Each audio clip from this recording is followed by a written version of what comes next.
ఆయన మరి ముహూర్తం ఏ ముహూర్తంలో పెట్టి స్టార్ట్ చేశాడు కానీ పార్టీ అన్ని గొడవలు ఏ ఇబ్బందులు కేసులు అరెస్టుల దాకా పోయి స్టాంపీడ్ అయిన నుంచి ఏదో కోలుకొని మళ్ళీ ఏదో సినిమా ఇదే చివరి సినిమా అన్నాడు. మరి ఆ చివరి సినిమా కూడా గట్టెక్కుతుందా లేదా? ఎందుకు అంత కాంట్రవర్సీ? డిఎంకే ప్రభుత్వం ఎలా వ్యవహరిస్తుంది? అండ్ ఆ డిఎంకే ప్రభుత్వానికి ఇంకో కన్సర్న్ ఉంది. ఇంకో సినిమా ఏదో దానికి సెన్సార్ క్లియరెన్స్ ఇవ్వకుండా అడ్డుకున్నారు. ఇదంతా బీజేపీ ఇక్కడికి కూడా వచ్చేసింది. అండ్ ఈడీలు ఎలక్షన్ కమిషన్లు దాటి చివరికి సెన్సార్ బోర్డు దాకా కూడా వచ్చేసింది అని చెప్పేసి ఆయన ఆరోపిస్తాడు స్టాలిన్.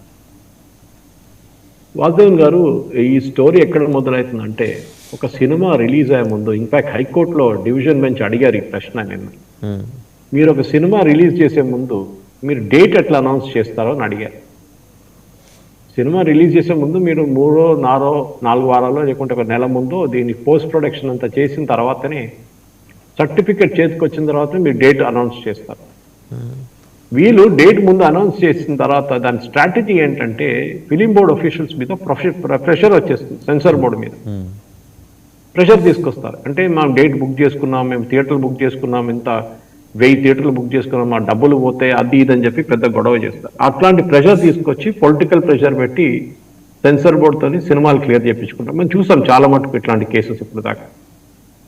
కానీ జననాయకునికి వచ్చినప్పుడు ఇక్కడ ఏం జరిగిందంటే సింగిల్ బెంచ్, నిన్న ఒక సింగిల్ జడ్జ్ ఒక ఆర్డర్ ఏమి ఇచ్చారంటే సెంట్రల్ బోర్డ్ ఆఫ్ ఫిల్మ్ సర్టిఫికేషన్కి ఈ మూవీకి ఇమ్మీడియట్గా సర్టిఫై చేయమన్నారు. అది జడ్జికి అట్లా చెప్పడానికి అధికారం లేదు. ఎందుకంటే ఒరిజినల్ ట్రేయర్లో అది లేదు, వాళ్ళు అడగలేదు. అది ఏం జరిగిందంటే ఈ సినిమాకి సర్టిఫికేషన్ ఫస్ట్ ఇవ్వడానికి ఒక అగ్రీకి చేసినప్పుడు అక్కడ ఉన్న కొంతమంది మెంబర్స్ డిసగ్రీ అయ్యారు. దీంట్లో సెన్సర్ బోర్డులో ఎప్పుడు 4-5 చూస్తారు ఈ సినిమా, 2 ఓ అని అంటారు, 3 నో అని అంటారు, ఏదైనా జరుగుంటుంది. దాంట్లో ఇండియన్ ఆర్మీ గురించి ఏదో రెఫరెన్స్ ఉందంట, ఏదో బాగా ఇండియన్ ఆర్మీని బ్యాడ్ లైట్లో చూపించేలాగా చూపించారంట ఆ సినిమాలో. అది కాకుండా కొన్ని రిలీజియన్స్, నేను అనుకుంటే అది హిందువులే ఉండొచ్చు, హిందువుల మీద ఏదో ఆరోపణలన్నీ చేశారంట. బికాజ్ జోసెఫ్ విజయ్కి అది కొత్తది ఏం లేదు దాంట్లో చేయడం, ఎందుకంటే ముందు కూడా ఆయన చాలాసార్లు చేశారు. డిఎంకే స్ట్రాటజీ, అది సేమ్ స్ట్రాటజీ. ఇట్లాంటి పరిస్థితుల్లో వాసుదేవన్ గారు ఈ సినిమాని రిలీజ్ చేయకుండా సెన్సార్ బోర్డ్ చీఫ్ ఏం చేశారంటే, central board of film certification chief ఉంటారు, ఆయన ఏమన్నారంటే దీన్ని రివ్యూ కమిటీకి పంపించాలి. ఇది యాక్చువల్లీ పద్ధతి, ఇది యాక్చువల్ లీగల్ రూల్. ఇది రివ్యూ కమిటీకి పంపిస్తారు. రివ్యూ కమిటీ ఆ సినిమా ఇంకోసారి చూసిన తర్వాత ఆ సినిమాలో ఏమైనా తప్పులు ఉన్నాయా లేదా అని చెప్పేసి వాళ్ళు చెక్ చేసి చెప్తారట. ఇది యాక్చువల్ రూల్.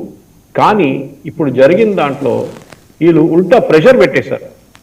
ప్రెషర్ పెట్టి సినిమా ఎట్లా రిలీజ్ చేయాలి, సినిమా రిలీజ్ చేయకపోతే మా కోట్లు నష్టం అవుతుంది. కానీ అన్నిటికంటే ఇంపార్టెంట్ అంటే ఒకటి పొంగల్ సీజన్. ఈ పొంగల్ సీజన్లోనే అన్ని బ్లాక్ బస్టర్ సినిమా, మన దగ్గర కూడా సంక్రాంతి లాగానే బ్లాక్ బస్టర్ సినిమాలన్నీ ఇదే టైంలో రిలీజ్ అవుతాయి. అది కాకుండా ఎలక్షన్ రాబోతుంది. ఇప్పుడు ఎలక్షన్ వచ్చింది అనుకోండి, ఎలక్షన్ అనౌన్స్ చేసేస్తే ఈ సినిమా రిలీజ్ చేయలేరు, ఎందుకంటే అబ్జెక్ట్ చేయొచ్చు. ఎలక్షన్లో పోటీ చేస్తున్న ఒక మనిషి ఈ సినిమాని రిలీజ్ చేసి ఇన్ఫ్లుయెన్స్ చేయబోతున్నారని చెప్పి ఒక పిటిషన్ ఆర్డర్ వేస్తే కోర్టు దాన్ని ఆపేస్తారు.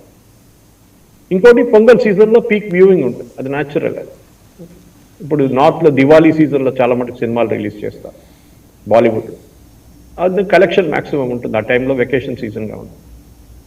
ఇప్పుడు ఈ జరిగిన దాంట్లో బీజేపీ వాళ్ళని తప్పు పెట్టలేము, ఎందుకంటే ఇది విజయ్ వాళ్ళ టీం చేసిన తప్పు, ప్రొడ్యూసర్ చేసిన తప్పు. ముందు డేట్ అనౌన్స్ చేసి సర్టిఫికేట్ చేతిలో రాకుండా ముందే సినిమా రిలీజ్ అనౌన్స్ చేసేస్తారు. అది హైకోర్టు కూడా నిన్న అన్నారు. High court state it. I think 24 తారీఖు ఇప్పుడు మళ్ళీ నెక్స్ట్ హియరింగ్ రాబోతుంది. దాని తర్వాత సినిమా రిలీజ్ అయితే కూడా అంత ఇంపాక్ట్ సినిమాకి ఉండకపోవచ్చు, అది మెయిన్. కానీ తమిళనాడు పాలిటిక్స్లో దీనికన్నా చాలా ఇంట్రెస్టింగ్ నడుస్తుంది, పొజిషన్స్ నడుస్తుంది అన్నమాట. Tamil Nadu politics for example paneer Selvam, ఈయనని అందరు మర్చిపోయారు పాపం. అవును, ఆయన పళనిస్వామితో ఆయనతో గొడవ తర్వాత పార్టీ నుంచి బయటకు వచ్చినప్పుడు ఏఐడిఎంకేనో ఆయన ఇప్పుడు ఎవరు పట్టించుకోవట్లేదు. ఆయన ఇప్పుడు టీవీకే దగ్గర వెళ్ళారు వీళ్ళు, స్టాలిన్ ఈవెన్ మన జననాయకన్ పార్టీకి, జోసెఫ్ విజయ్ పార్టీ దగ్గర వెళ్ళి నాకు 25 సీట్లు కావాలన్నారు. 20 సీట్లు అడిగారు ఫస్ట్, కానీ విజయ్ ఏమో నేను 12 ఇస్తానన్నారంట. తర్వాత ఇప్పుడు 15 సీట్లకు అగ్రి అయ్యారంట. యాక్చువల్లీ ఆ 15 సీట్లు తీసుకోవాల్సింది ఆయన, ఎందుకంటే ఆయన ఒంటరిగా పోటీ చేస్తే కూడా పన్నీర్సెల్వంకి డిపాజిట్ కూడా రాదు, అది పక్కా. సో అట్లాంటి పరిస్థితుల్లో ఈ 15 సీట్లు ఇచ్చినప్పుడు విజయ్ వాళ్ళ పార్టీ తీసుకోవడం బెటర్గా ఉంటుంది. ఎందుకంటే ఏఐడిఎంకేలో వాళ్ళు బీజేపీతో టైప్ పెట్టుకున్నారు. అండ్ ఈ పర్టిక్యులర్ పొజిషన్లో ఈయన ఓపీఎస్ ఉన్నప్పుడు ఈ ఓపీఎస్ క్యాంప్ చాలా మటుకు స్ట్రాంగ్ ఉన్నది 3 జిల్లాల్లో, వాసుదేవన్ గారు, మదురై, రామనాథపురం అండ్ తేని, ఈ 3 డిస్ట్రిక్ట్స్ లోనే వీళ్ళకి స్ట్రెంగ్త్ ఉందన్నమాట. అది కాకుండా ఓపీఎస్